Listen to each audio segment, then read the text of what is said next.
to the track session from Food Safety and Nutrition and Food Marketing Policy, FSN and FAMPS. This is the labeling initiatives and public policy session. We have 4 papers, so each presenter will have about 15 minutes. Just in mind, 15 minutes plus maybe 5 to 6 minutes for questions, and hopefully we'll have time for a bigger discussion. Although I've never seen that.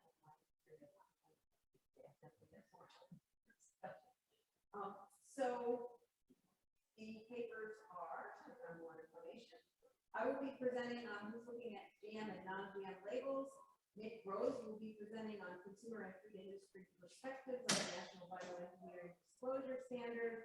Chadwick Fuller will be presenting on direct trade labeling support fair pay of coffee growers. Oh, Chadwick. This, oh, Sean is doing it. Where's the label addressing the failure of online food retailers to ensure access to required food labeling information? So this is going to be a great session and not as lightning as the last one I was in. So neither, either, or both. Who sees GM and non-GM food labels? This work is by myself, Jeff Bouzes, who is an applied mathematician at the University of Vermont, Nick Rose, who is also going to be presenting, and it says MS, almost PhD, and Yuqing Zheng from the University of Kentucky.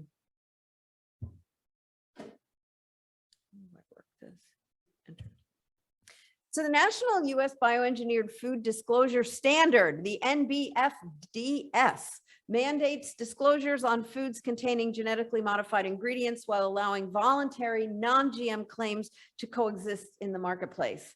And I want to take a step back because this work, you know, we have GM, and then there's this new concept of novel technologies, and then there's bioengineered, and CRISPR isn't this and CRISPR isn't that, and the new technologies are something different.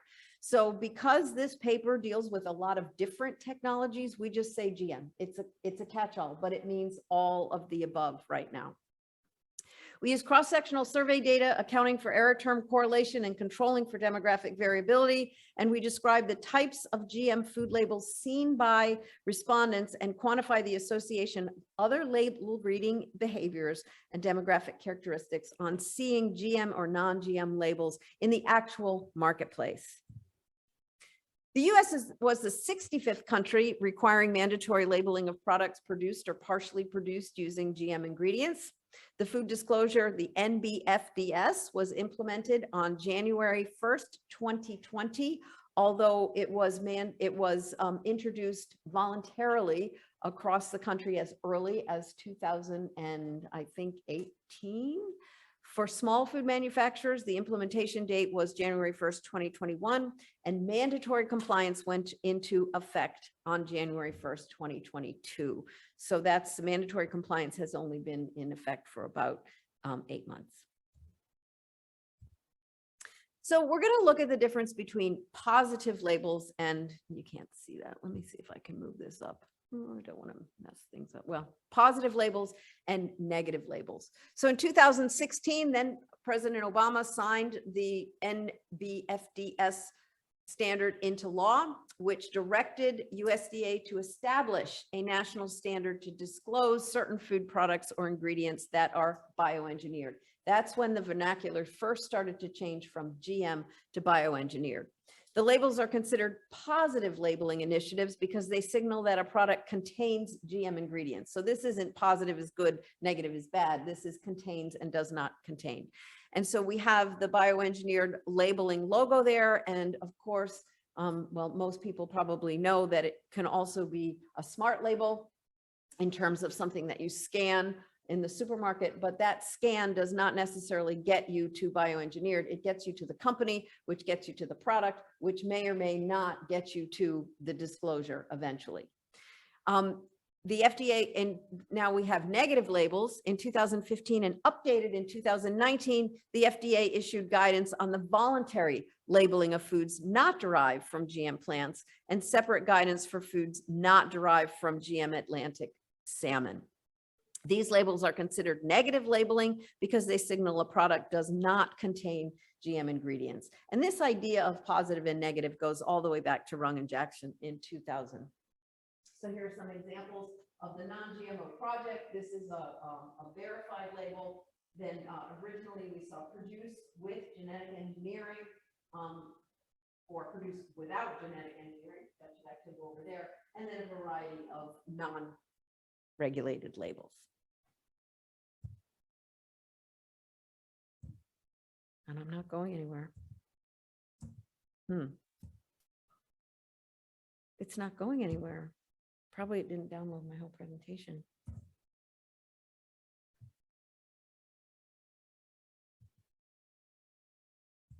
Oh, there we go. So why are we still talking about this issue? I started my career in this issue like way back when. I'm going to say 1988 is when I started looking at this issue. When POSILAC started, or RBST came to be, and we were brought into a room by my first dean. I was a brand new assistant professor, and we were told, do not talk about this issue to anybody. It's going to be a non-issue. There's some controversy over it. Don't look at it. I'm an applied consumption economist who looks at the economics of information. And so that was sort of my signal to say, really? Don't tell us what not to do. So why are we still talking about this issue? Well, there's been a whole lot of work on this in our profession. Beauvais and Alston in 2018 speculated about the market implications of what would happen if there were mandatory labels. McCluskey et al. Also in 2018 provided an overview of the expansive literature about possible market impacts of mandatory labels. There's a large body of literature using experimental and survey methods that were ex ante. That is, what would consumers do? What would, if we presented this to consumers, what would they say they would do? Regardless of whether the GM disclosure is positive, contains, or negative, free from, there's very little US-based published research focused on GM labels in an actual marketplace.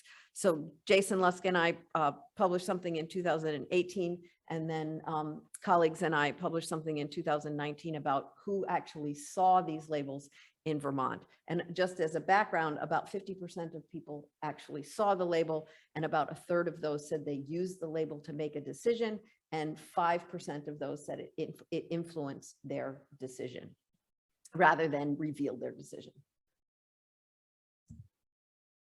So GM and non-GM labels are not redundant. So we hear a lot about redundancy in labels. Why do I have to label something, vegan and doesn't contain something? Because they're redundant labels.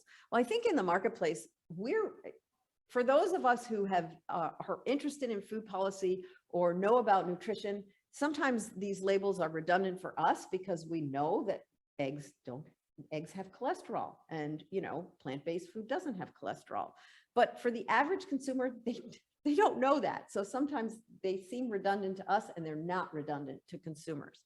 But these labels truly are not redundant. So the only characteristics that have to be labeled contains GM: alfalfa, apple, canola, corn, eggplant, papaya, pineapple, potatoes, the salmon, soybean, squash, and sugar beet. And one just got added to the list. And this list is updated, and every once in a while, something falls off of the list. There's exemptions for a 5% ingredient threshold as long as it's inadvertent or technically unavoidable. The guidelines define GM foods as those that contain detectable genetic material, and therefore certain processed ingredients are exempt, including highly refined sweeteners, high fructose corn syrup, sugar derived from sugar beets, and highly refined oils. Companies must maintain records and verify the food has been refined using a process validated to render the modified material undetectable. So these are all requirements if the positive label is required to be put on a product. On the other hand, the non-GMO product, which is the butterfly or the verified non-GMO project, has 62,000 certified products carrying its label, including products in all major grocery categories, from alternative to dairy products to wholesale ingredients, including meat, egg, and poultry products. A non-GMO seal indicates a food contains none or minimal, less than 0.9%, as opposed to the 5% threshold. The seal on animal products means the animals were not genetically engineered and the animal feed was tested for major GM crops. Meat products are not required to be labeled under the mandatory standard. And because gene editing, including clustered regularly interspaced short palindromic repeats, CRISPR, cannot currently be tested for. Companies seeking the non-GMO product verification must submit an affidavit, and that technology does not fall under the mandatory standard. So these really are not the same label. The Food and Drug Administration provides guidance on the use of all voluntary non-GM labels, but the general incidence of these labels, we really don't know. There's a good IRI project for somebody, because that in those data, you can actually find out whether the products are labeled or not. So what does this study do? We investigate whether consumers have seen either, neither, or both labels, and we estimate the association of other label use behaviors, support for GM, and time, controlling for demographic characteristics, using a series of cross-section data from Vermont between the years 2018 and 2021. I have hot off the press 2022 data, but it's not included in the econometric analysis, but it's going to be interesting to see for the graphs. So it's interesting. The data for each individual include two binary outcomes, whether I've seen a GM label, whether I've seen a non-GM label or not. And so this paper is coming out soon in the new journal, and I'm so excited about it. But I was told by some reviewers, why didn't you just do a multinomial logit? I saw this label, I saw that label, I saw the other label, or I saw both labels. There's a problem, because you would think that seeing a non-GMO label might be influenced or associated with seeing a GM label. Seeing a GM label might be associated with seeing a non-GM label. So these are not really mutually exclusive decisions when you're trying to estimate the association of other variables with seeing these labels, and you have to account for that relationship. So really what we do is we use a limited dependent variable analog to seemingly unrelated regressions, which we've all heard of. So in our application, we've got doesn't see any, sees one, given sees the other given the other one, etc. So here are just the demographics, and I've separated them into the support, the other labels people see, demographics, and the data year. And here's what I was talking about what's going on with labels. So we see an increase in the use of labels, and in 2021, the GM label or both labels took a big dip. And I think I just hot off the presses, this has gone up since last year. And because there are QR codes on the mandatory BE labels, think about how we shop during the pandemic. And so, 2021 was really 2020 data, because we collected it early in 2021.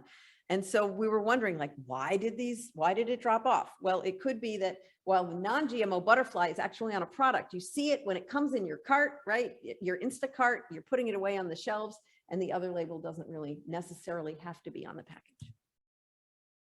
So here we go. Lots of results, but the bottom line is that if you're an ingredients label reader, you really look at all the other labels, whether it's non-GM label conditioned on seeing a GM label conditioned on seeing a non-GM label, etc. So we can see that ingredients, organic matters for non-GMO label readers, natural matters for non-GMO label readers. And it's interesting that opposition decreases seeing a GM label, and being neutral decreases seeing any of it. And then we can see the time trend, which you would imagine controlling for time. We're seeing an increase, except in 2021 for the GM label, which for me, thinking about it, was expected. And then we controlled for demographics. Some of them are important, but we're just using them as controls. So here are the probabilities. Highest probability is seeing the non-GM label. The highest, almost 90% probability of seeing the non-GM label given seeing a GM label. Then what we did was we used the modes of the data and estimated the probability of seeing a label for Vermont, and then we use those same characteristics of the United States population and did the same thing, plugging our estimates into the US characteristic respondent or characteristic consumer. And you can see that graphically, the results, of course, look just like what we had found. So what? Between 75 and 80% of respondents reported seeing non-GM labels. Between 25 and 40% of respondents saw both labels. And there is an increasing trend of seeing both labels except for 2021.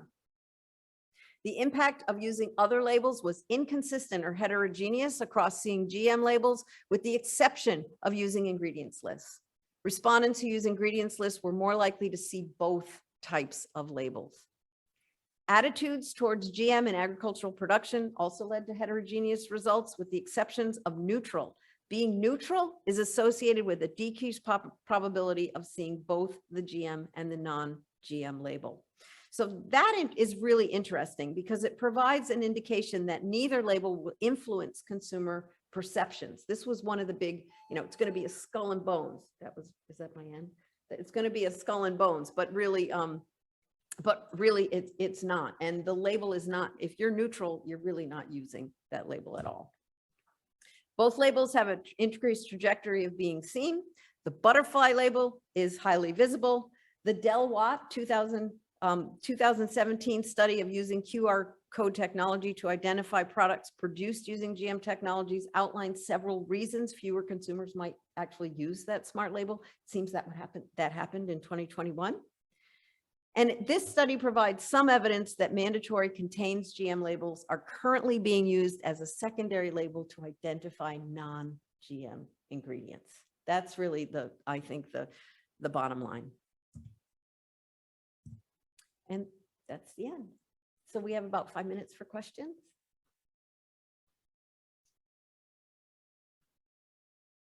No questions. Overall, something's maybe more of a comment, but the finding that those who read the list of ingredients were more likely to have seen both labels. I guess that suggests, these labels are kind of more from the package. And so I guess if someone takes the time to read the ingredients, they're probably reading all kinds of other stuff maybe on the package. So that was just an interesting finding. That is interesting, although people who read front of package labels weren't any more or less likely. That one was insignificant. But if you think about ingredients, why would I choose a product or not choose a product? I would choose to seek a GM ingredient or avoid a GM ingredient, or the opposite, seek a non-GM or avoid a non-GM ingredient. It's the ingredient, right, that I'm looking for. It's not about the whole product. That the label is just a signal, an overall signal of the product, but it's that ingredient label that is where you're really looking. So that's probably where historically those people were using the ingredients for that information. Yes. They're used to using that. Yes. Okay, so on both. Oh, go ahead. I was just wondering whether you have compared the results with similar analysis in other countries. So it's really interesting with this line of work. I would love to, but early on in this work, I was told to stay away from anything going on in any European countries because they're totally different from the United States. So I've really focused this work on the US and trying not to convolute it with the way that other countries have looked at this. But 64 other countries had labeling before the United States. The US this kind of labeling quite late. Yeah. Yeah. Thank you. Yes. I have a question about not really question, but it's very curious about your thinking about one side of your commission for either positive or negative impacts on thinking about two circumstances where one circumstance you can see because tofu is a product modified, but actually product modified by 6, 7, 8 labels, and of those labels, I was thinking for organic label is actually automatically being certain organic, which is already not GMO, right? And then the firm said to certain GMO or trade, and how does the redundancy? Right. So that characteristic is redundant. If it's organic, it's non-GMO. That's clear by current standards. But I think that the average consumer doesn't know what we know. They don't know. So they don't necessarily know that organic is this many different criteria.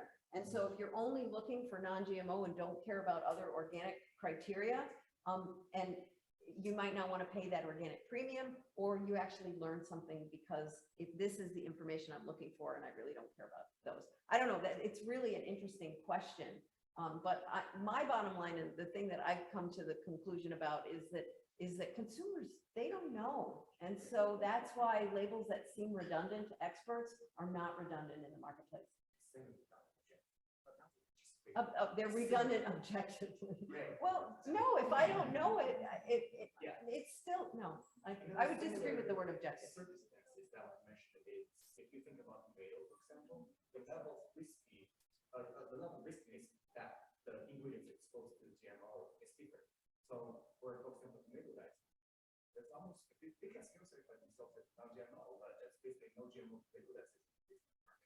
But a consumer doesn't know that unless they see the label. So yeah, it's I've been thinking about this redundant label and for quite a while. And objectively, you're right. And it's not that the others are subjective. It's that given the knowledge that I have in the marketplace, and if consumers don't have nutrition classes or don't have, you know, what are the components of my food, then a label really does help them to find that characteristic that meets their preferences. Sean. So on a related note, and I know it's not what your data is, but you started off by saying these are not redundant labels, but then obviously the presence is still correlated and you accounted for that in your econometrics. So that makes me thinking about the demand for adoption of the non-GMO label. So have you seen in other data or have you heard anything about what's happened to the rate of adoption of the non-GMO label since the mandatory? By company? Yes. I don't, but it's a fascinating question. And if you look at the non-GMO verified project, non-GMO project, you will see that it's increased. Their revenue, as a nonprofit, you can check your revenue, they significantly increase. Thank you. So I'm also the moderator. So who's next? Is it Nick? So our next presenter is Nick Hill.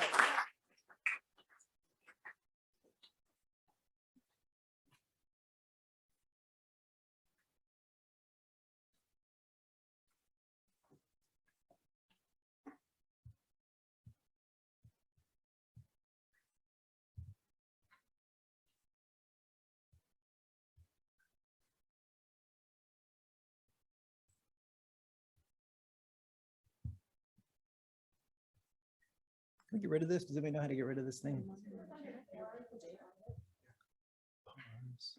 Hide, maybe?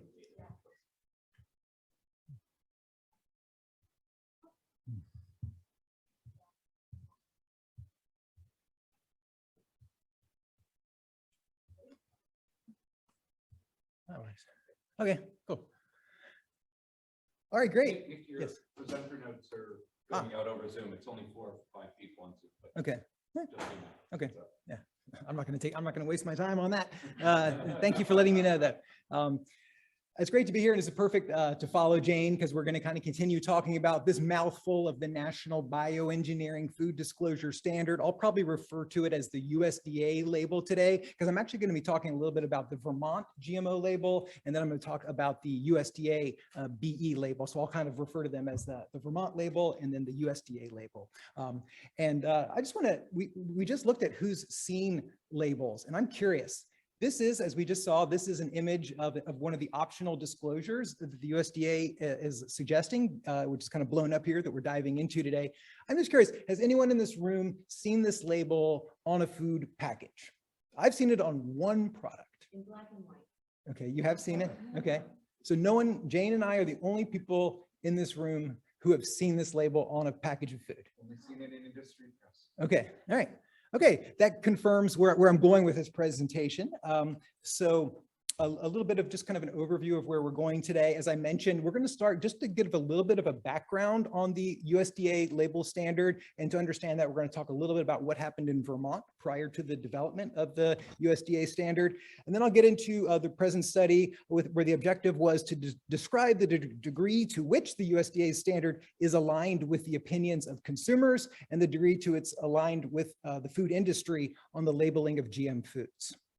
So as I mentioned, giving a little bit of background, in 2014, the state of Vermont was the first state to pass a mandatory on-package label for foods that were produced with biotechnology or genetic modification. Vermont Act 120 was implemented in 2016. Within 3 weeks of this implementation date, the USDA then stepped on Vermont's toes and preempted the federal legislation, and with federal legislation, which ultimately became the USDA bioengineering standard. And so it was interesting. I was actually in Seattle at the time that Vermont's law was implemented, but I actually saw these labels. So here's a picture here of Lay's potato chips telling us that some of the ingredients were partially produced with genetic engineering. Companies like Lay's and a few other companies chose not just to label foods in Vermont, but they went ahead and put the label on all their products. So even those who were across the country, like myself, saw these labels in 2016 and 2017. And therefore, Vermont's short-lived labeling law was a significant factor in the development of the USDA standard. However, the USDA's plan is significantly different than the law that was implemented in Vermont. First off, there's a bit of a name change. We've gone from genetically modified to bioengineered. That's a pretty significant change if we're talking about a label, and the words are important. As Jane mentioned, there are a range of disclosure options. So the label does not have to be on the package. It could be in the form of a QR code. It could also be in the form of a website or a phone number. So there's a range of disclosure options, whereas Vermont's law was actually an on-package disclosure. And then also significant, as Jane also mentioned, there were exemptions for ingredients that were highly processed and don't contain any detectable DNA. And I'm going to follow up on that here in the next slide. So again, looking at Vermont's law versus the USDA law. In addition to Vermont's law being an on-package label, it also, as I mentioned, defined genetic modification based on the crop that was produced. So for example, corn, genetically modified corn can be processed into corn syrup or high fructose corn syrup. In the Vermont case, the corn syrup would trigger a disclosure on the package. So something like Coca-Cola with high fructose corn syrup would have to put the disclosure on it. The USDA law is different. That same high fructose corn syrup no longer triggers the disclosure because of the processing. There's no protein left over. Therefore, there's no detectable DNA. So it's, I think Jane may have even mentioned this, it's often stated that approximately 70% of packaged foods in US supermarkets contain one of these potentially genetically modified ingredients derived from corn or soy or canola or sugar. There's not a good estimate here, but I did read in one place, maybe 15 to 20% of foods might trigger a disclosure by the USDA. So that's a clear difference. That is this label going to be on 70% of foods, or is it going to be on 15% of foods? That's a pretty significant difference there. And so when the USDA was developing the standard, they reached out for public comments. And so I think it was I guess it was 2018, public comments came in from the public, and over 14,000 people submitted comments to the USDA. And so the objective of this project is to look at the degree, as I said, to which the specific details of the standard are aligned with consumers and the food industry. And so we're going to look at those three specific things. Do people like or dislike the on-packaged logos versus the electronic disclosures? What do they think about the exemptions? And what do they think about the name change from GM to BE? And then secondly, we're going to try to look at to what degree does affiliation, being a consumer versus working in the food industry, does that predict those preferences? We, as I mentioned, we started with 14,000 comments. We decided to read all 14,000 of them. 47 of them were blank. Luckily, we got to throw those out. And then we noticed chain letters. So there were over 3,000 chain letters. So for those, we kept one, and then we got rid of the rest. So that took us down to 10,800 public comments that we used for our data set here. And as you can see, the majority of these were kind of short, simple comments where people just kind of pasted or put in a little text box. These were, again, typically a little bit shorter. And then we had a smaller amount, 3% of the comments came with an attachment. These were typically longer. They might have been more likely to come from someone who's maybe working for a non-government organization or the food industry. Actually, the food industry almost always submitted an attachment. Or yes, academics, health professionals were some other groups. And we were able, so for that second question where we were looking, as I mentioned, we were looking at affiliation. For affiliation, we were really only able to kind of look at this kind of smaller set here. So what percentage of the comments, so I trained a group of students to read all 10,000 of those comments. We developed a coding scheme, and then the students coded the data set individually. And here just shows kind of the proportion of those comments that mentioned these different topics. So about 20 to 30% of the comments mentioned each one of these categories. So BE versus GMO, the exemptions for processed ingredients, and QR codes, for example.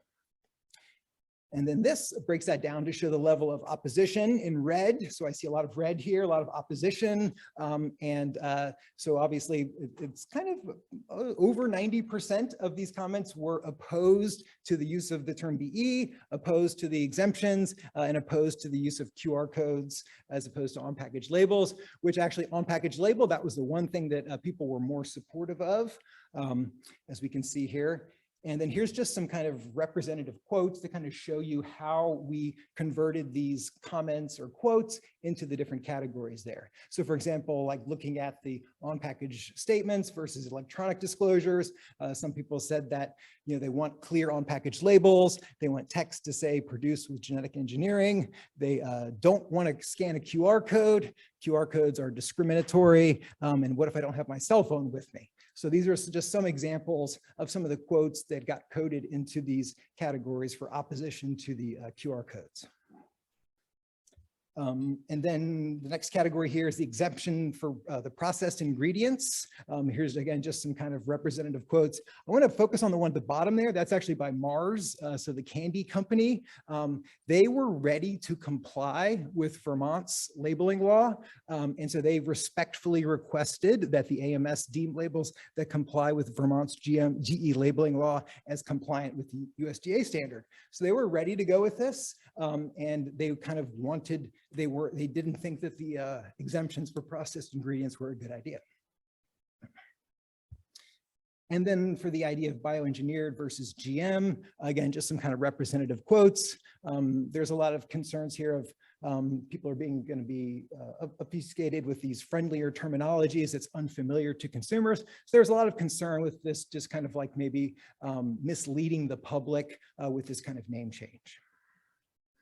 So again, the second question was we were going to try to look at affiliations and how that might be connected to those outcomes. And so as I mentioned here, we're just looking at that smaller subset of 344 comments that we were able to determine affiliation. So in that set, as I mentioned, most of these were from the food industry. So about half of the attachments were from the food industry. Consumers were the next kind of largest group. And then we have some kind of other groups here. So consumer groups, those who identify as an academic or work for government or health professional. And so if we were to compare this group to that group, so the industry versus the consumers, we have that down here at the bottom. So I'll just kind of start with the top one there of the exemptions for refined ingredients. Again, this is just in that little, the 344 comments now. We see that consumers were significantly more opposed to that exemption than those who identified as food industry, although the food industry was also over more than 50% of those who were in the food industry were also opposed to that, similar to Mars, as I just showed you. And so we saw a similar pattern for the use of QR codes and the use of BE instead of GMO.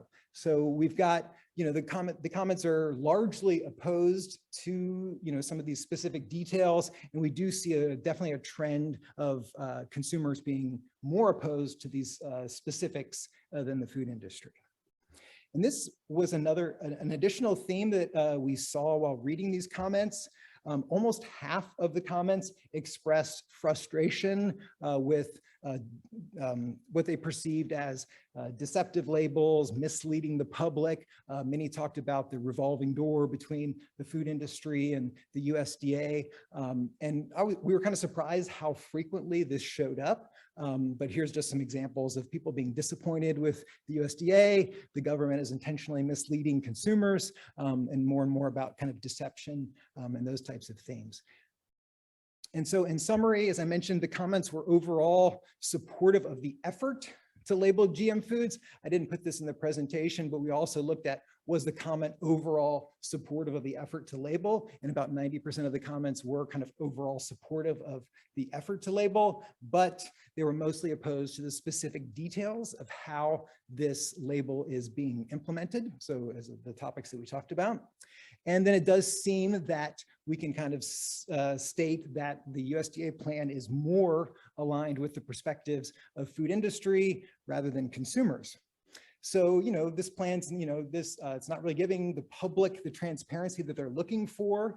This could potentially perpetuate some of the information asymmetry where consumers have less information than producers do, which can lead to some of that frustration that we just saw in the previous slide. And so I was going to refer to this paper, which Jane also just referred to from 2018, where we saw, and this was in 2016, so the blue line in this figure here is from Vermont. And so this is before the Vermont's labeling law was enacted in 2016. And then on the right here, we have after Vermont's law was enacted, after that 3-week period where it was required. The labels actually reduced opposition to genetically modified foods. And so the idea is that if you just give consumers information, you can reduce that asymmetry, that gives consumers kind of more confidence, and they're less opposed, less concerned to that particular technology. So I'll just end with a question of, what do you all think? Do you think that the USDA's plan will have similar effects in reducing opposition to GM BE foods? We'll see. Maybe that'll be next year's presentation. So, yeah. So thank you. So time for questions. Yeah. I have a question.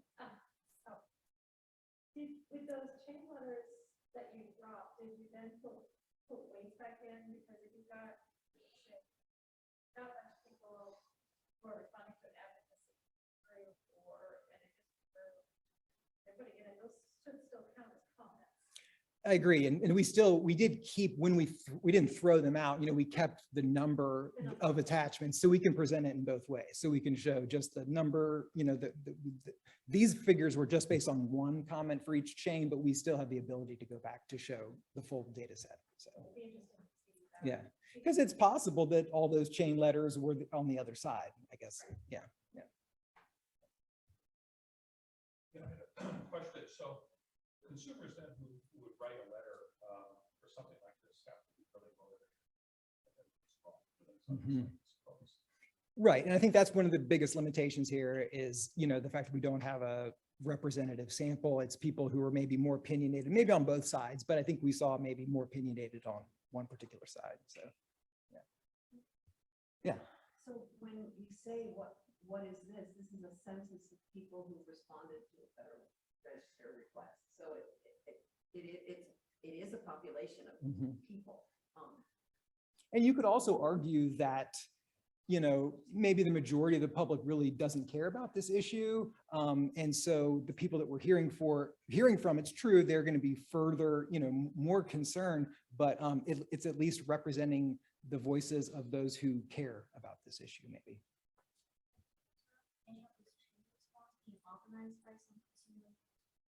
Yeah, and that's something someone asked about a similar presentation that that would be interesting to look at, is like, yeah, kind of who originated those chain letters. Yeah, so we can certainly look into that as well. Yeah. What do you think about that? Would you have any questions about like who the organizations are, or? Kind of just a comment, I have received emails from like CSPIs and Mhm. public interest. So they would email people that they subscribe to their chain. Right. And with a link, with a Mhm. populated message. So when you click the Right. information, type and click, that would generate this Yep. chain. And that's what those three, yeah, that's what those 3,000 were. I know CSPI was in there, was in the data set. Yeah, yeah, yeah. Yeah, in the back, yeah. So I do have a bit of a question about the language stuff, like bioengineer versus right? So I think with the success of the non-GMO project, GMO became a term that was in the zeitgeist, right? So what's interesting to me is that the Vermont labeling is also ingredients from genetic engineering, right? That's already a different term being used. Genetic is still in there, so there's some commonality. But then bioengineer is also a different term. So I wonder, there's kind of degrees here, but if there's any studies looking at what consumers understand these terms to mean. So what do they understand genetically modified food versus genetically engineered? Yeah. Are those the same in their mind? So Yeah, and I mean, I would hypothesize that, the public is less likely to know that bioengineered is referring to, some of those, same technologies. But yeah, I think that would be interesting to, you could give people 4 apples, the bioengineered apple, the genetically modified apple, the genetically engineered apple, and which apple would you choose? and the organic apple. Yeah, right? well, no, let's not put that one in there. Let's make them all the same, right? Yeah. Can I ask you a clarifying question on what your perception was of what the issue was with the percentage of processed, exceptions to processed ingredients? What were the consumers worried about? What were the concerns about that? Yeah. So let's see here. So people wanted them to be labeled. They were acknowledging that many of these ingredients are coming from those. This last one, I guess, is maybe the strongest one here, that failure to include GM sugars and oils, as well as other forms of genetic engineering, could create trade conflicts. Other countries with GMO labeling disclosures do label refined ingredients. So that's maybe one of the more kind of specific ones. Was your perception of it that they had a sort of a binary problem with not labeling those, or they were worried about some percentage? So if it's above 30%, then it should be labeled, but if it's below 30%, it's fine. I don't think it's so much about that. I think it's, people who are concerned with this issue, I think it's more about maybe food production issues related to the use of genetic modification, like more likely to be using, monocrops, and potentially more likely to be using herbicides. And so I think the concern is that if you don't label that corn syrup, you're not really getting at the concern for some of these consumers, because they don't eat that corn syrup because they're supporting this production of genetically modified corn. That's my kind of understanding. But it wouldn't matter if it's like 1% of, or Right, the percentage. Yeah, I don't think that is necessarily related to the processing. There was a separate issue of what should that threshold be. right. I was wondering if you collected any info on that. We didn't actually, that didn't come up as often as these other issues did. So yeah, we didn't include it in this. Yeah. Jane? Or there's one in the back. Yeah, go in the back. Yeah. And a related question on the industry, how do you understand that 60% or more oppose the reduction to refining? Right there, yeah. So what's the question? So how do you understand that more than 50% of the industry oppose that? Well, this is suggesting that, I mean, here we're seeing that if you identified as the industry, you were more likely to support the existing plan. But also, I guess that 68, I think, is because the food industry includes Organic Valley and, other organic, natural companies who might benefit from maybe this type of label on other foods, I'm thinking. I don't know if that's in the right direction. But we can't surmise any of that. I mean, there's no detail. These are just public comments. Because I would hypothesize that 68%, that's a lot, that food industry wants to meet consumer desires so that they sell their products. Mhm. That's what I would say. Yeah, And so they were aligning, all ready to go naturally. right. And so I think maybe that Mars example is maybe illustrative of the fact that some of those companies, they were ready to comply with this. It's something that they've heard from consumers for years. They were kind of ready to address it because maybe they felt like if everyone else is going to have to do this anyways, it's okay. If I do the label, that's just, a thought. You can comment on that? Or- Yeah, I mean, you're saying it's responsive to consumer demand, but when you see Mars doing it, that doesn't surprise me because for Mars, it might also be a technical barrier to competitors. And they might also think, well, we're Mars. People are buying it because they want a cheap chocolate bar that's consistent. Mhm. This might not drive people away from us as much as it does from other folks. Yeah. And so let's have the, we have a leading position here and it's to our advantage to do that. Yeah. So, I think the people are maybe most hurt are some of these mid-sized folks who are not looking for a crunchy chocolate bar niche to compete with Mars at, but they also don't have the economies of scale that Mars has. Okay, we've got to move All on. right, thank you.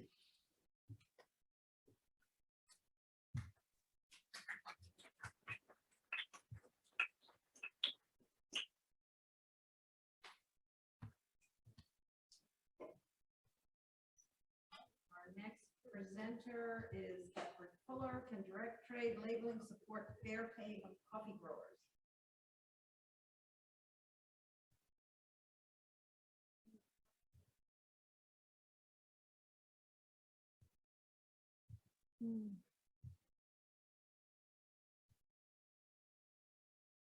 I clicked on those three dots and you get remember the last session, you couldn't get your notes? Yeah. And now everybody gets the notes. Where? I did the three dots on the bottom of your first slide. Got rid of the presenter. Or the, Where?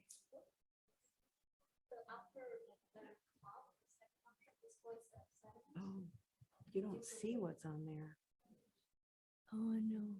No, I have a different thing here. Wait. It's the opposite. Yeah.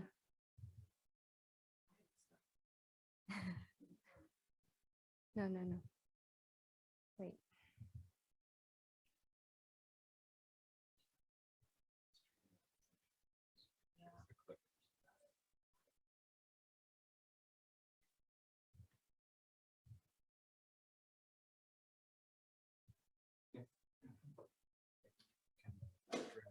Mouse over. If you drag the mouse over, you can get Oh, to one here? side. Yeah, here you go. Now you should be able to at least switch that back.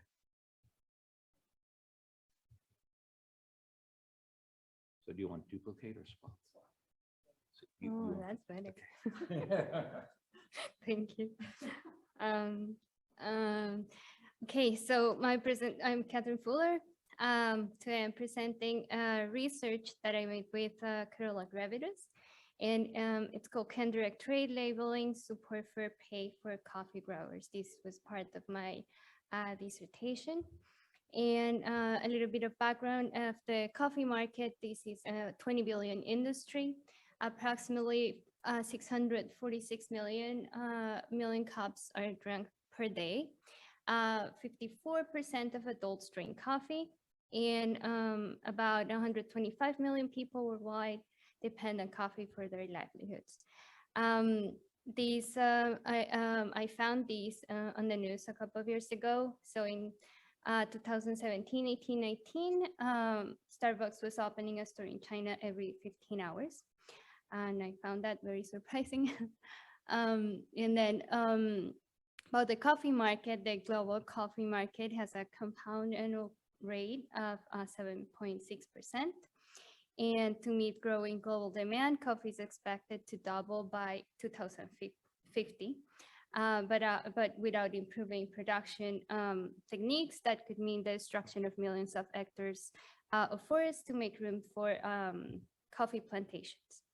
That chart that you see there, that you see there is showing how consumption is increasing, and here how production is not increasing as at the same rate as consumption. Then about the types of coffee, there are two main types of coffee, Arabica and Robusta. The Robusta coffee has a bitter taste, has more caffeine, it grows at low altitudes, and is very resistant to pests and diseases, compared to Arabica that has a milder taste, has less caffeine, it grows at high altitudes, and it has low resistance to pests.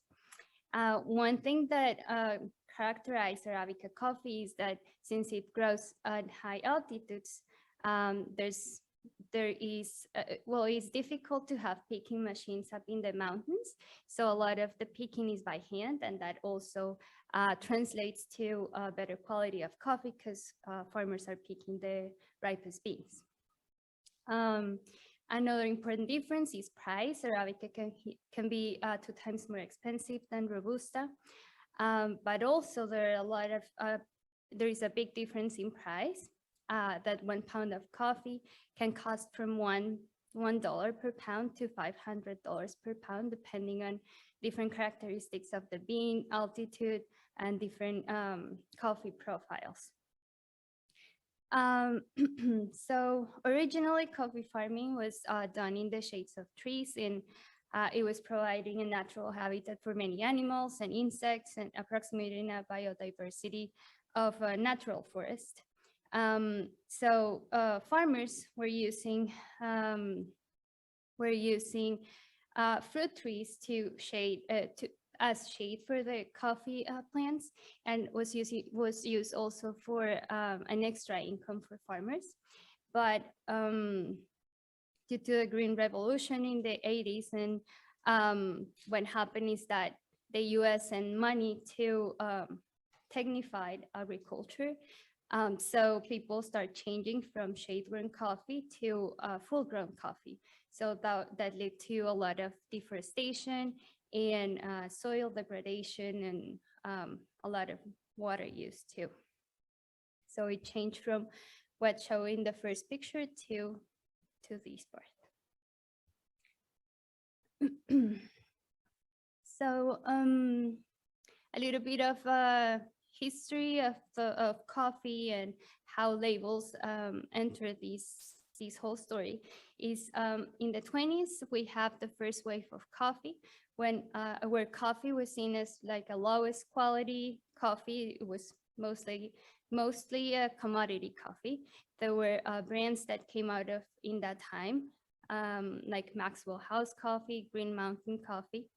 And then in the 60s, we moved to a second wave where brands such as Starbucks or Peet's Coffee gained recognition, and they highlighted the value of country of origin, and they start exploring the more high quality coffee.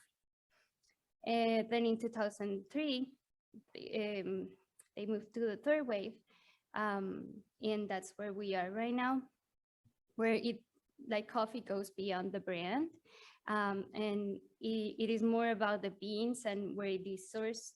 Is not anymore like coffee coming from Brazil, but is coffee coming from the farm called this, with the farmer called this in the altitude. So it's more explained, and coffee is not anymore a commodity, is more like an artisanal, and there is like a whole coffee culture about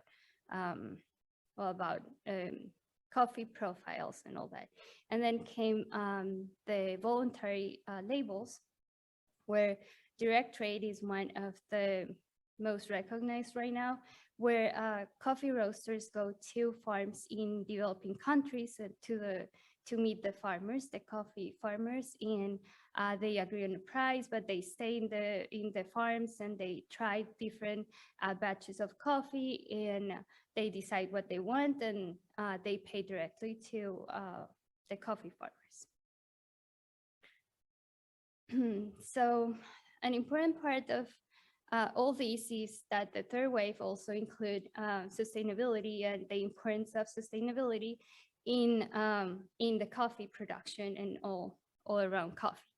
So it is important because, well, there is the Sustainable Coffee Challenge, which aims to make coffee the world's first sustainable agricultural coffee.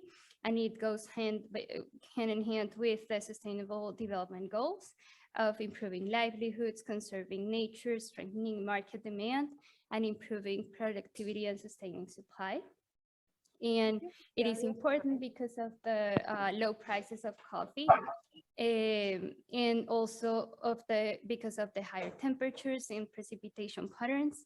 And that makes coffee farmers at risk of enrolling in rent-seeking activities such as illegal mining and drug productions, with a big environmental and social cost, because they either migrate to big cities, and that exacerbates urban poverty. Could you please share your screen? Share the screen. Yeah, on Zoom. Oh.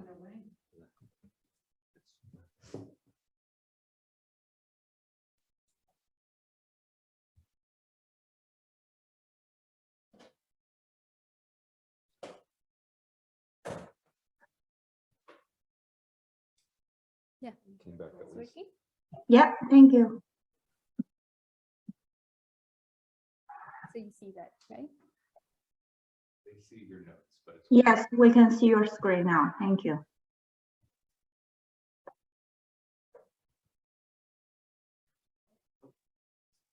Ugh. It's not okay.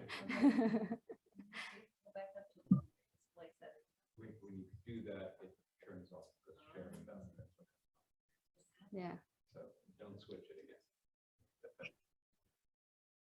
Okay. There's no way to get it to not show. The folks online either can't see it or they're going to see your notes. So it's better to just let them see your notes. No, it's better not. Oh. Yeah, no, it's okay. Oh, I can but- just, But if, oh, see, yeah, so now they can see it, but they're gonna, online, they'll see that, but if you change. That's okay. It's either, somebody's gonna see your notes. okay. So, okay. So the motivation for this research is that, as I mentioned before, approximately 25 million people, coffee smallholders around the world depend on coffee for their livelihoods. And a small cup of coffee in the US costs between $2.5 and $6, but producers receive less than 1% of that amount. So the motivation is that what can be done to increase coffee smallholders' share, and can practices such as direct trade improve those conditions? So those are good questions, but sustainability practices require higher prices. So that leads to my research question of, are consumers willing to pay more for direct trade labeling to support fair pay of coffee growers? So for that, we designed a hypothetical online choice experiment where we had 830 participants, and we asked them, imagine you would like to purchase a 12 ounces bag of coffee, and they had to choose one of these options. This is one example. So we had trade, and we put the direct trade label, the fair trade label, organic, and another for Rainforest Alliance, and we asked for price to calculate the willingness to pay. So this is the base model and the results that we got. So as you can see, we're expecting price to be negative as products are more expensive. Well, people will pay, well, won't pick that option as much. Then we have fair trade, direct trade, Rainforest Alliance, and organic, and they were all positive. They were significant. The one that I'm showing today, direct trade, that was positive, and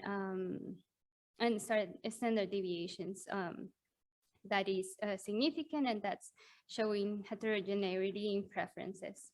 And then, and then the interactions in this one, because we interact the fair trade label with organic, which is something that we find in the market, and direct trade and organic, those are not significant. For willingness to pay, here are the results. They are all positive. The one that were the ones that were highest were fair trade and organic, indirect trade and organic. Also, direct trade was positive. And in general, you see there is a positive willingness to pay for all the labels that we include in our study. So as conclusions, consumers value labels that aim to solve social problems of the labels that we include. Those two were the ones that, that focus the most on solving social problems. Also, consumers are willing to pay a higher premium for coffee that has more than one label, and that could be explained by the monotonicity of preferences of a rational consumer of preferring more than less. And this contributes to the literature on preferences and willingness to pay for direct trade as the label that is most known in the third wave of coffee. And that's all. Thank you.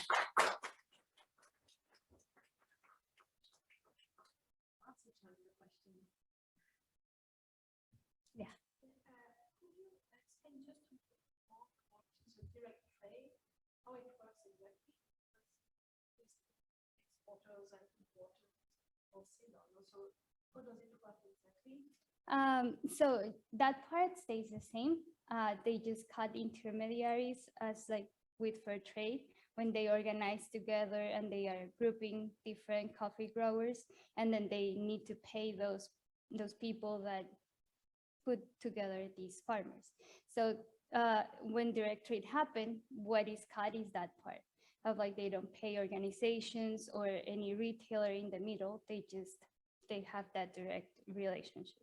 So roasters, they go, they like the trading part of like the legal trading part of importing and exporting, that stays the same, but the extra part is cut.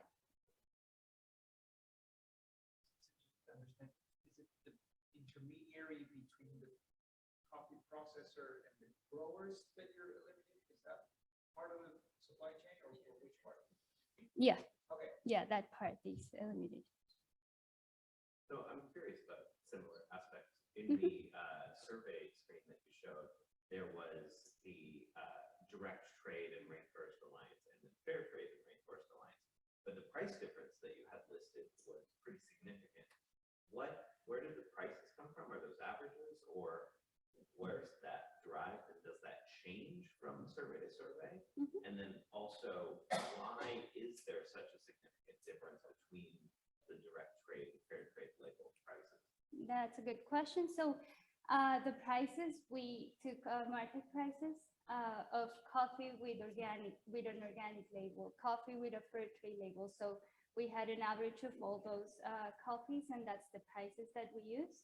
And yeah, they differ. So participants had 9 different choices to make, and they all differ. It was randomly assigned.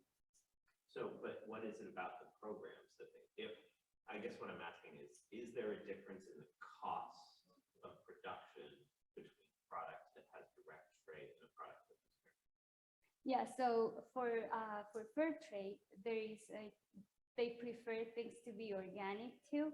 There are a lot of different production parts that they have to change. For example, for direct trade, they ask what they want in their coffee. If they want a specific thing, they ask. But for the other things, for fair trade, for example, they ask that women are more involved in the process of growing coffee. And I guess there are like little costs associated with production with all of them, with organic, with fair trade, with Rainforest Alliance. They have to make sure that they are like biodiversity in the place where coffee is grown. So there are a couple of cost differences between the different labels. Have you or others done research on what consumers perceive when they see the direct trade or fair trade levels? I mean, some of the details you were just sharing are certainly news to me, I suppose, most people who wouldn't really know what to think. Yeah, so I didn't mention, but for the choice experiment, we explain like the meaning of these labels so people know what these labels mean. And also we ask them like their previous knowledge of the labels.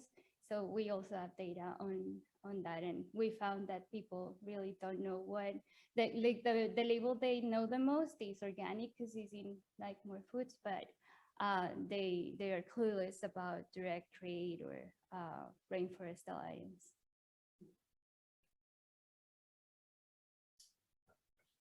Okay. Yeah. So you also have that statement about a monotonicity of preferences with more labels they're more willing to pay. I kind of dispute that idea because I would imagine that there's a higher quality coffee associated with one that has more of these labels, right? So is it that they're paying for more labels, or are they paying for a higher quality coffee? Yeah, that could be. In the explanation that we had before the choice experiment, we said that like quality was not like that they wouldn't decide based on quality, because we know like a lot of people associated quality, the organic label with quality, and that could be misleading. But so we didn't mention quality at all. But you're right, like that could be because they thought quality was an important factor. Yeah. So, since we have time, I had another question. I was trying to think about the implications of this for the supply chain, particularly direct trade. I don't know if it's the same for coffee. I know that in vanilla, in places like Madagascar, Uganda, for example, bigger farmers tend to sell directly to processors. Smaller farmers sell through intermediaries. Mm-hmm. And I'm wondering if there's a price premium for working around intermediaries, right? With a direct trade label or something, what that could do to small farmers and big farmers. I'm just trying to understand sort of the implications of supply chain. Have you thought about that? I mean, do you know how these supply chains work in general? I know that like they are trying to make these very sustainable, like coffee, and I know they are trying to go like the roasters are going for really small coffee farmers. So that's like if you go to one of these very fancy coffee where they sell these little batches, you will see like the size of the farm. So it's like kind of signaling that they are buying like coffee from these little batch and this little or small holder of coffee. So that is something like in the third wave, that's something that is important. So that's sort of an additional kind of attribute that they're trying to signal to the consumer. Yeah. Okay. Yeah. I'm buying So directly and I'm buying directly from a small farm or something. Yeah. So that they kind of include more than just the environment or just helping the farmer. It's like trying to cover more aspects of sustainability. Like, oh, we're interesting.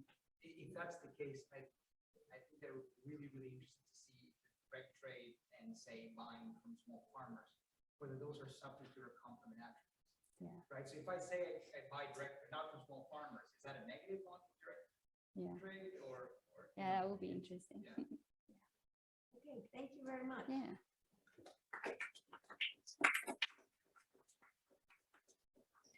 Last presentation is by Sean Cash. Where's the label? Addressing the failure of online food retailers to ensure access to required food labeling information. All righty, please just give me one moment to make sure we're sharing nicely.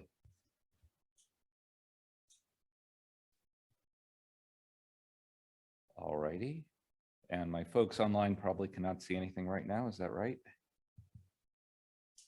That's right. All right. Here we go.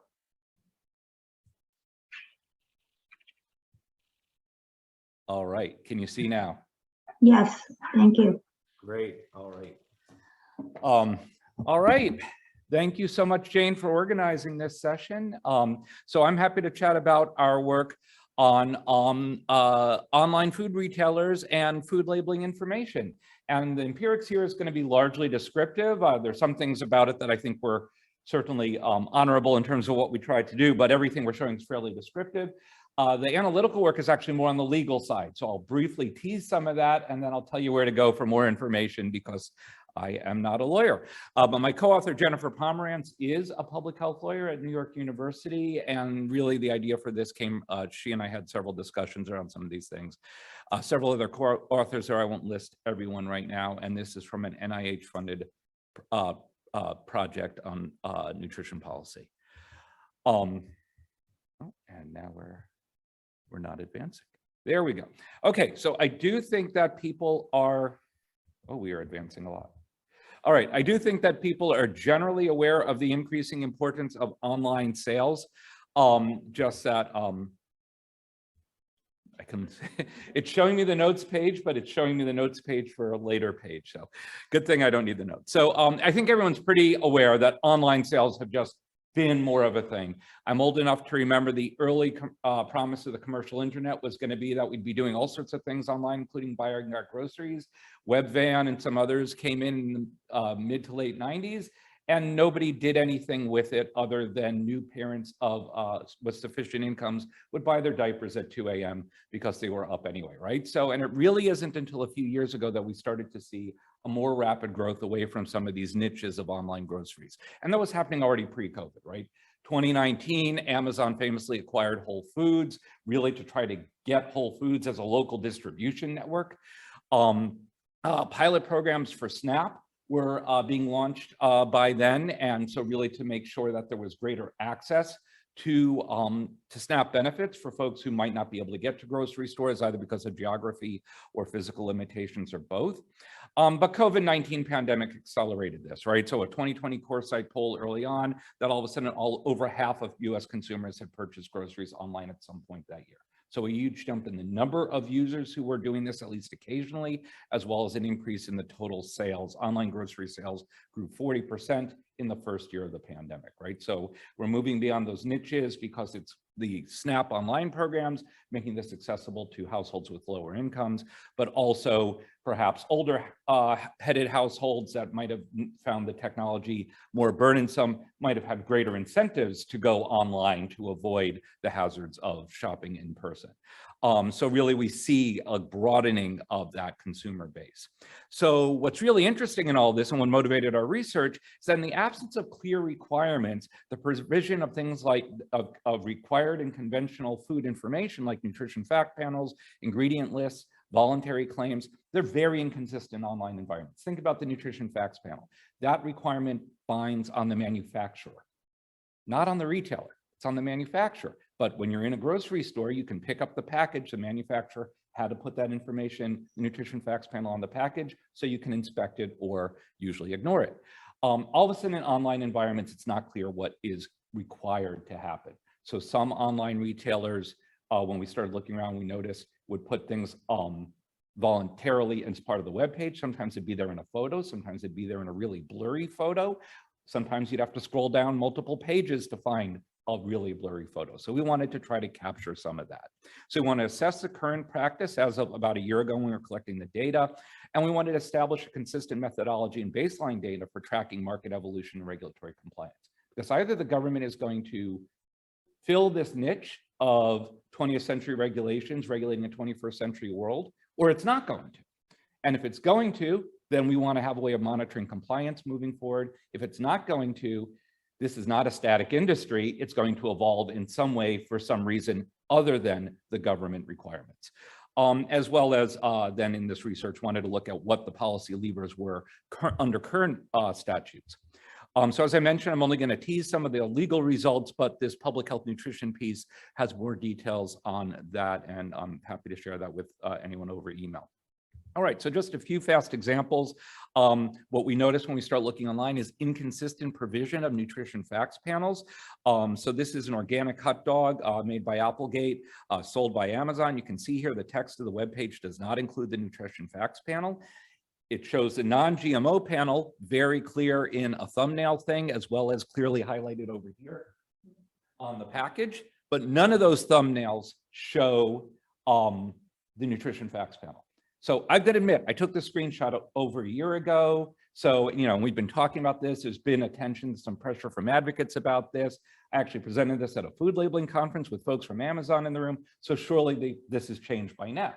I looked this morning, it's still not there. So if it's there now, it's gone up in the last 2 hours. So, all right. So that's an example of just with this inconsistent where some information is being highlighted, but you can't find this otherwise required information anywhere. The flip side of this is you can, online retailers can perhaps somewhat easily provide information like the required information even when it's not required. So a 4-pound bag of Granny Smith apples would not have a legal requirement to put a nutrition facts panel on it. But Walmart is creating these nutrition facts panel-esque things that are pretty much the nutrition facts panel and putting it on products that otherwise would not require it because they're not CPGs, right? So you can also voluntarily provide additional information. So that's really interesting. Okay, so why does all this matter? So it does matter. You know, some nice systematic reviews have looked at nutrition facts panels, ingredients lists, all these things. They make a statistically significant and measurable difference, whether, you know, not earth-shattering, but it does make a difference at the population level in terms of behavior and even health outcomes, right? So they do help. Not in a huge way. We're not going to, you know, revolutionize health through this, but they do help. So, you know, there's plenty of evidence suggesting it's not just tilting at windmills. And then, of course, individuals with specific nutritional needs, having to avoid certain ingredients, having allergies, can suffer immediate harm sometimes if this information is not provided. So at the individual level, these can be very important, if not life-threatening or life-saving bits of information. And then, of course, we might care because in the absence of mandatory standards, then what are driving people's decisions? That could very much be strategic concerns that may not be in the public interest. So it's worth thinking about what that might look like. So the approach here was very straightforward. We examined a package of a basket of packaged products. The basket I'm going to show you is a fairly basic one, and we've just finished collecting data on a much more expanded basket, and look for the presence and accessibility of mandated information, the nutrition facts panel, ingredient list, common food allergens, as well as the percentage of juice for fruit drinks, which is an item of high interest for my co-author. He's done a lot on fruit content claims, particularly because a lot of those beverages are child-facing. We also recorded the presence of health claims in packaged items, as well as on the actual web page to see how that practice might be changing, and we looked at 9 prominent retailers. So we constructed a fairly intensive database, and even though the number of products we look at initially here, 10 products over 9 retailers, might not sound like a lot, there's a lot of information we had to include because we really wanted to document what is present and what is not present, which means going extensively through all these web pages. We were, you know, still cared about intercoder reliability and all these things. So, you know, and then we wanted to be able to keep these so that if we want to go back in 3 years and look at the backwards at the evolution of this, we wanted to know that we could code for things that we perhaps were not coding for initially as practices change. So we spent a lot of time collecting images for each item in retailer, and you have to think a lot about what is the experience. You don't want to have all of your, if there's a lot of strategic customized behavior already occurring, you don't want your cookies, if I'm taking 5 of these snapshots and a research assistant's taking another 5, determining what's being shown first, right? So we had to make sure this was neutral conditions. And so captured things like what you see by hovering over each of these images, right? And sometimes there are a lot of images there. Sometimes you have to scroll up and down across different pages in different formats. So I can tell you more if you care more about the methods there. And again, as I mentioned, it was also meant to be proof of concept in developing a methodology for a larger market basket to look at. So what we found here and in our main results, really looking at the presence of this, and our key outcome measures is present, conspicuous, and legible. So that's kind of like, really, is it there and can you easily use the information? And you see that can vary a lot from things like 80% for these Capri Sun organic fruit packets to just 11% for the Honey Nut Cheerios, only one of the 9 major retailers in there. And then not present at all, like, is there really no information to be found? So when you see things like nutrition facts panels, 10.9% not present at all, and only 45% of our included products, you know, you're seeing the standard of practice is really not that this information is readily available in a universal way. Now, this is not a representative basket. We've developed a representative basket and we've collected those data. They're just haven't all been analyzed yet to share with you. So in summary, the results here, all categories were present, conspicuous, and legible on average only for about 36.5% of the products and retailers that we looked at in the initial study. Potential allergens were only disclosed on 11.4% of products. Think of that when you think about somebody buying food online for other household members. And the first point of even seeing an allergen would be after on a package is after that's at home. So if the person making those decisions is not the person opening the package, you can imagine potential for harm. And conversations with some FDA officials, this is what's driving their concern, is this idea that there might be acute allergenicity concerns that might cause immediate harm to people. Marketing and health nutrition related claims like low sodium and other things were more present than the required information. So information is being provided, just not the information that, for better or worse, government has said has to be provided in conventional settings. And then we did this legal scan to identify federal agencies, authorities, and potential regulatory actions. So again, I already kind of talked through this matter of why does it matter. And for this last one, in the absence of mandatory standards, really, then what are we being shown and why? I give the, you know, if I working at a nutrition school and I bought crunchy things in my basket before, and they're going to show me various sustainability and health claims, and my uncle goes and they're going to show him that it's the official food of the Patriots, right? So if we don't have standards as what has to be shown, then what we are being shown might very well be driven by what's going to get products into shopping carts and dollars spent. Just to quickly summarize some of the potential existing regulatory levers that my lawyer colleague looked at, she argues that this already could be regulated, that the FDA could come in and issue warning letters against bad practices, could issue guidance documents to just say, the intent was that this needs to be there. You could start putting liability either on manufacturers or on retailers, but it's still not clear. Federal Trade Commission could actually bring cases. And then what's been effective in the past is that USDA, because of the power of the SNAP dollar, could say, if you want to accept SNAP benefits, you must be showing this information clearly, right? So USDA could put that in as a SNAP regulation. And my lawyer colleague argues any of these things could happen without additional regulatory authority. Of course, additional regulatory authority would clearly clarify if this were the will of Congress. So there's been this Food Labeling Modernization Act that was reintroduced last year. An earlier version was introduced a few years ago. There's a lot in there. It will not pass in this version that was introduced in 2021 is my crystal ball prediction. There's too much in there, but it's very clearly sale of food online that these things have to provide. So to clearly specify a statutory requirement and intent, because that is currently absent, because when the statutes were written, people were not buying their groceries online. So we'll see. There is also, I have heard some hope that a narrower Food Labeling Modernization Act, that's not the huge wish list, might come out that might actually pass with more of these things that might be, so this might be changing in terms of the statutes. Really fast, and then I'll stop and see if there's time for questions, but I mentioned we have a larger, more representative, so it's basically based on the market basket from the Thrifty Food Plan with a few modifications and additions to also be more inclusive. 10 retailers, we've collected the first round of this larger basket of data, and the idea is to do that once a year. Very labor intensive in terms of the screenshotting and coding.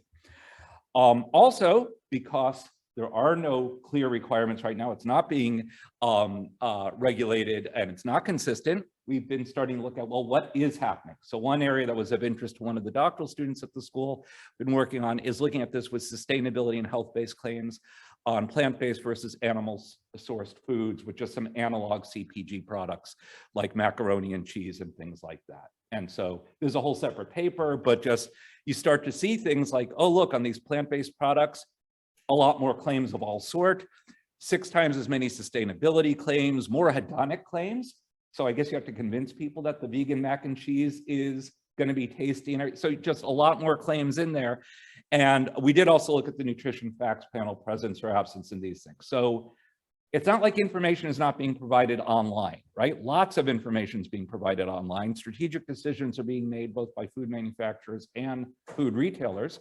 But the nutrition facts panel, the ingredient list, these things are not consistently part of it.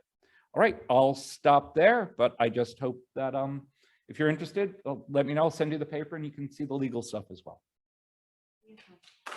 Oh, great. So Jane says we do have time for questions. So you listed at the end there, Instacart, that's the part of it, kind of the next phase there, which I know covers like multiple retailers. And so I was curious, do you happen to know whose responsibility it is to upload the nutrition facts? Is it the retailer's responsibility? Well, nobody's responsible, right? But so yes and no. It's actually really complicated, and I've started to learn a bit more about this through the process, but I don't want to go on record for characterizing the process. So specifically with Instacart, yes, Instacart is a platform, not a retailer. So we were going to say ShopRite, but we wanted at least one Instacart-based retailer in there. In some places, like with Walmart, it's clearly Walmart is either in-house or requiring people to give that information. There are third-party companies that have this information that can be used for different purposes. Bianca, what's the name of the contractor that you used in the online grocery who provided the nutrition information?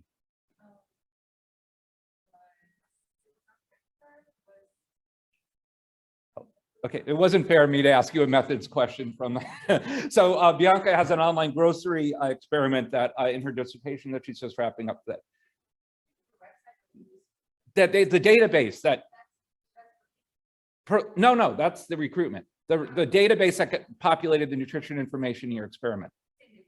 Syndigo has this information. You can buy it. But there also are some parts of the supply chain where folks are uploading this information into different databases. So you can imagine one fix could be that the government can set up a clearinghouse and say, you must provide this information to us, or just require that it be there and move it from the manufacturer completely to the retailer. You know, there'd be different ways that could be structured, but it's complicated. I chatted with one of our alums who apparently spent 2 years uploading this type of information for some purposes that were completely mysterious to me. So, one way. So is there a way to quantify this burden of trying to find information? If Walmart has all the information there, and I really want to know this pack of cereal, this nutrition fact of it, but I'm buying it from Amazon, I can't find it at the end of the day. If there's a way to quantify it, can you like to say how beneficial? So we didn't end up coding all that. We did kind of get at this idea of number of clicks. So we had coding that at a level that's not beyond, that's before what was summarized here, where you could really get at scrolling versus clicking versus legible. So that's one way of thinking of it. Another thing is just obviously in terms of, I'm assuming that Walmart is looking to position itself in its online grocery sales as being a more consistent one-stop shopping, maybe consistently providing this information as part of a strategy to get different types of shoppers to shop online at Walmart than shop in person at Walmart. I think it's really interesting that we did, because this was not a representative basket, we did not name names, but Walmart was a much better actor in providing information than Whole Foods. You know, and you would think that's counter to the traditional positioning. But, you know, yes, I could go online if I'm really motivated and look on Walmart's site before buying something on another site, or go and look in the US, but we already know that most consumers don't even look at the nutrition facts panel. So the population health part of that's going out the window. And again, we made the decision with our 20th century rules to make this information accessible. I don't think the intent is for that to be less accessible in online environments. There's a slight difference between online shoppers, right? So they're already online rather than pulling out the phone and search for it. Yeah, but I still think the burden is high. Right? So they're probably, I mean, half the people online watching this session now are probably doing their shopping while they're doing the set. You know, we're still multitasking, we're still lazy, we still want to get things done, and we're still very much rote based, right? So there's a different, and same thing came up with the GE papers. There's a difference between information being available somewhere and information being salient, right? You just switch everybody from Volkers to Walmart. Well, I think that might, we'll see the marketing campaign that they launch on this soon. Jane? Comment, but the NLEA, it took like years to get this legislation passed so that things like this wouldn't happen. Uh-huh. I'm sitting here kind of dumbfounded that we have to catch up And it is a little bit surprising that this, I mean, we know that FDA is overburdened. Different work and a different project that we're doing with some colleagues right now, but looking just at the online calorie restaurant requirements in online food delivery apps. So very straightforward, put the calories on, right? And CSPI made some public comments on this, wrote a letter to FDA, and FDA's initial response was, doesn't count as it doesn't count as a menu. That that the ordering menu on Uber Eats doesn't count as a menu. Now it seems FDA might actually consider changing that position, right? So, so that's a very straightforward one where they could have just as easily said this is a menu, and so if you have more than 20 locations, it qualifies. But they said their initial response was it doesn't count as a menu. Yeah, and this is much more complicated. This is much more multidimensional, right? That's one piece of information required in one statute. It would have been fairly easy to say, well, this is how we interpret it in this environment. So now we're doing the same thing, looking on Uber Eats and multiple other apps, as well as places' own websites, and just seeing when you actually place the order, is the calorie information available. I have that question for the role of presenters here, because you guys know a lot more about enforcement of these things than I do. But like in antitrust, for example, enforcement is pretty bad, and it has been pretty bad for a long time. The laws are there, there are legal rules, but enforcement just doesn't happen. So I was wondering, is that the perception you have for these things too? And if so, I mean, should we add more regulation that is not going to be enforced anyway? The enforcement is complaint driven, and without sufficient bandwidth to then follow up on most complaints. So there's not really bandwidth within the agency to, and for some of these things, there's not authority either, but even where there's not bandwidth to be initiating things. So it's complaint driven. Where do you see an exploding potato? Oh, I don't know. It's an eyesight test that you're passing and I'm failing. It does look like a exploding potato, but no idea. But I think if you click on that, I think it would show you other things based on the search. That was their invitation. I've seen some good practices with information with some of the online retailers, by the way, including some of the ones I criticized. But Well, another possibility, I mean, is that it would be pretty easy for these companies to link up to the USDA Global Branded Foods Product Database,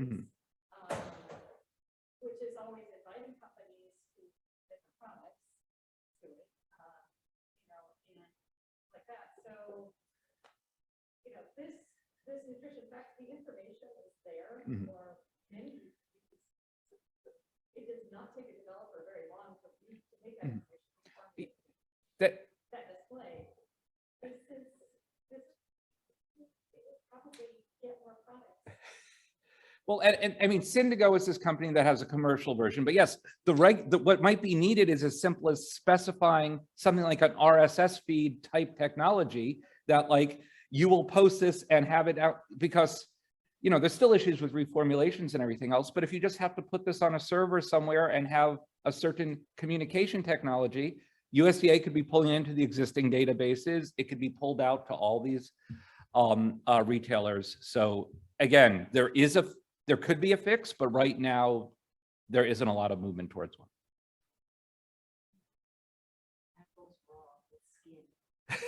The descriptions are great. While we're critiquing this image, I actually think that image likely was coming from the USDA database, because there's the rounding and stuff, they're not kind of complying with the percent daily values. Yeah, And there was also the nutrition label, I don't know when you collected that data, that actually is not the correct. well, but that one there, again, there's no requirement. So that's just, that is Walmart's mock-up. Right, and but you also see that, you see this in other contexts where the photos will have the old labels and everything, and you see these things. So not to mention things that reformulate sometimes much faster than these images get updated. So if there's no requirement to post them, there's also clearly no requirement to update them. So could you potentially cherry pick, oh, they reformulate this in a way that consumers aren't going to like, so let's just be slower with that potential. I don't think people are doing that, but the potential's out there because we haven't clarified what the requirement is. And also remember that fresh, apples are like, fresh fruits and vegetables, they don't require a nutrition factor. Yeah, that was just them saying, we're going to make it look like that. So they put effort into creating this non-required mock-up. Anybody from our virtual audience have Oh, questions? there is a. We couldn't really monitor the chat while Sean was. Oh, Park says he was not shopping online while listening in.